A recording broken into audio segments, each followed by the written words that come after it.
கர்த்தருடைய பரிசுத்த நாமத்திற்கு மகிமுண்டாகட்டும். ஆண்டவராகிய இயேசு கிறிஸ்துவின் நாமத்தினாலே அன்பு கர்த்தருடைய பிள்ளைகளாகிய தங்கள் அனைவருக்கும் சுவீட் ஊழியத்தின் சார்பாக வாழ்த்துக்களையும் ஸ்தோத்திரங்களையும் தெரிவித்துக் கொள்கின்றேன். யாத்ராகமத்தின் புத்தகம் 16ஆம் அதிகாரம் 18வது வசனம். யாத்ராகமம் 16ஆம் அதிகாரம் வசனம் 18. பின்பு அதை ஓமரால் அளந்தார்கள். மிகுதியாய் சேர்த்தவனுக்கு மிகுதியானதும் இல்லை, கொஞ்சமாய் சேர்த்தவனுக்கு குறைவானதும் இல்லை. அதை ஓமரால் அளந்தார்கள். மிகுதியாய் சேர்த்தவனுக்கு மீதியானதும் இல்லை, கொஞ்சமாய் சேர்த்தவனுக்கு குறைவானதும் இல்லை. அன்பு கடவுளுடைய பிள்ளைகளே, இந்த வசனம் எதை குறித்து சொல்லுகிறது என்றால், வனாந்திரத்தில் இஸ்ரவேல் மக்கள் பிரயாணம் செய்யும் பொழுது அவர்களுடைய பசிக்காக ஆண்டவர் மன்னாவை பொழிந்தருளினார் என்பதை நாம் வேதத்தில் வாசிக்கும் பொழுது அறிந்து கொள்ள முடியும். மன்னா என்பது பரலோகத்தில் இருந்து வானத்தில் இருந்து கொடுக்கப்பட்ட ஒரு அற்புதமான உணவு என்று சொல்லி வேதம் சொல்லி தருகின்றது. அந்த உணவை இவர்கள் ஒவ்வொரு நாள் காலையிலும் சென்று சேகரித்து கொள்ள வேண்டும்.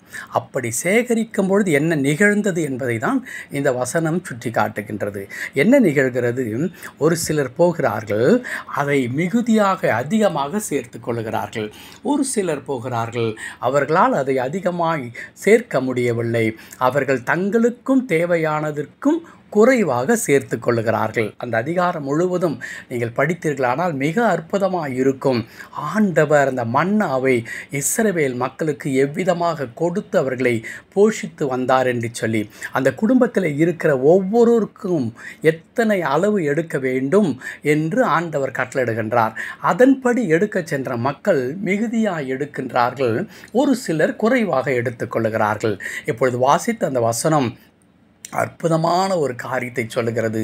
மிகுதியாய் சேர்த்தவர்களுக்கு மீதியானதும் இல்லை, குறைவாய் சேர்த்தவர்களுக்கு குறைவானதும் இல்லை. ஆம் அன்பு கடவுளுடைய பிள்ளைகளே, நம்முடைய கடவுள் நம்முடைய குறைவுகளை நிறைவாக்குகின்ற ஆண்டவராக இருக்கின்றார். அங்கே 5 பிள்ளைகள் இருந்திருப்பார்கள் அந்த வீட்டில். ஐயோ, இன்றைக்கு என்னால் என் பிள்ளைகளுக்கு போதுமான அளவு நான் எடுக்க முடியவில்லையே என்று வேதனையோடு கூட வீட்டிற்கு வந்த அந்த குடும்ப தலைவனுடைய வேதனை அங்கே நீங்கும். என்னவென்று தெரியுமா?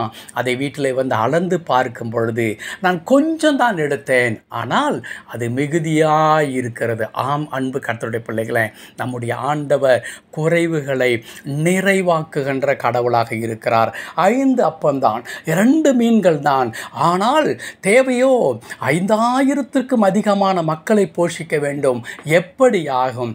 நம்முடைய கடவுள் குறைவுகளை நிறைவாக்குகின்ற ஆண்டவராக இருக்கிறார். இந்த வசனத்தின் மூலமாய் அதை தான் இந்த காலை நேரத்தில் நம்மை பார்த்து ஆண்டவர் சொல்லுகிறார்.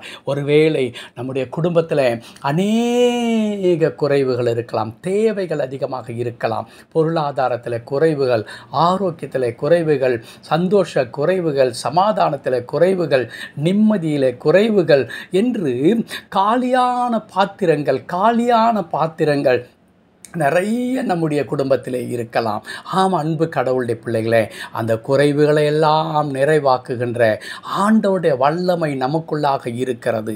எப்படி வனாந்தரத்தில் நிர்கதியாய் நின்ற இஸ்ரவேல் மக்களுக்கு எந்த குறைவும் இல்லாமல் ஆண்டவர் போஷித்து வந்தாரோ, அதே வண்ணமாக இன்றைக்கும் ஆண்டவர் நம்மோடு கூட இருக்கிறார். குறைவுகள் இருப்பது உண்மைதான், கண்ணீர் வடிக்கிறது உண்மைதான், வேதனை கொள்கிறது உண்மைதான், நெருக்கடிகளும் பாடுகளும் நாம் நம்முடைய காரியங்களை நினைத்து பார்க்கும் பொழுது உள்ளமெல்லாம் அப்படியே சோர்ந்து சுருண்டு உட்கார்ந்து விடுவதைப் போல இருக்கிறது தான்.